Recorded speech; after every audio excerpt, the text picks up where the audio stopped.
দুইজন একসঙ্গে হয়ে গেছি। ভালো থাকবেন, সবাই দোয়া করবেন। আমরা দুজন একসঙ্গে হয়ে গেছি। প্রতিদ্বন্দ্বী বলি না, আমরা বলি প্রতিযোগী। আমরা দীর্ঘ ফ্যাসিবাদের বিরুদ্ধে একসাথে আমরা লড়াই করেছিলাম এবং মানুষ যে 15 বছর এখানে ভোট দিতে পারেনি, আজকের এই উৎসাহব্যঞ্জক অবস্থা হচ্ছে মানুষের সে ভোট দেওয়ার আকাঙ্ক্ষা থেকেই এটা অনেকটাই ঈদের উৎসবের মতো পরিণত হয়েছে। আমি আস্তে আস্তে বলতেছিলাম যে এইরকম ইলেকশনের আগে অনেক হত্যাকাণ্ড ঘটে যেত, আগে অনেক সহিংস ঘটনা ঘটতো। টুকটাক যেগুলো হচ্ছে এগুলো খুবই সিম্পল।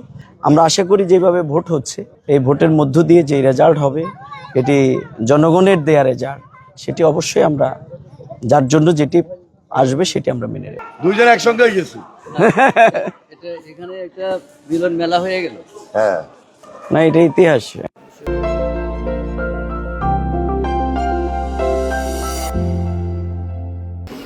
ভালো থাকবেন, সবাই দোয়া করবেন। আমরা দুজন একসঙ্গে হয়ে গেছি। আমরা ভালো আছি, কোনো অসুবিধা নাই তো। সরাসরি আমাদেরকে লাইভে যুক্ত করেছি। আমরা দেখতে পাচ্ছি দানিশ শেষের প্রার্থী এবং দানিশালার প্রার্থী দুজনে আসলে ভোট কেন্দ্র পরিদর্শন এসে একত্রিত হয়েছেন এবং দুজনে একসাথে পরিদর্শন করছেন। আমরা আপনাদেরকে সরাসরি ভোট কেন্দ্র থেকে দেখানোর চেষ্টা করতেছি।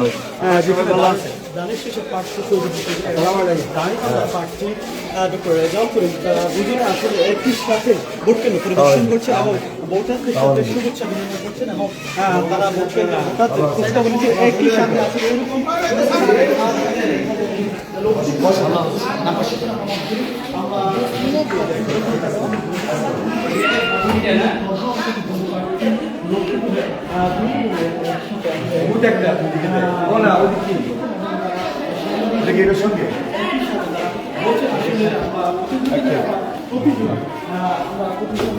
এরকম সঙ্গে কম না,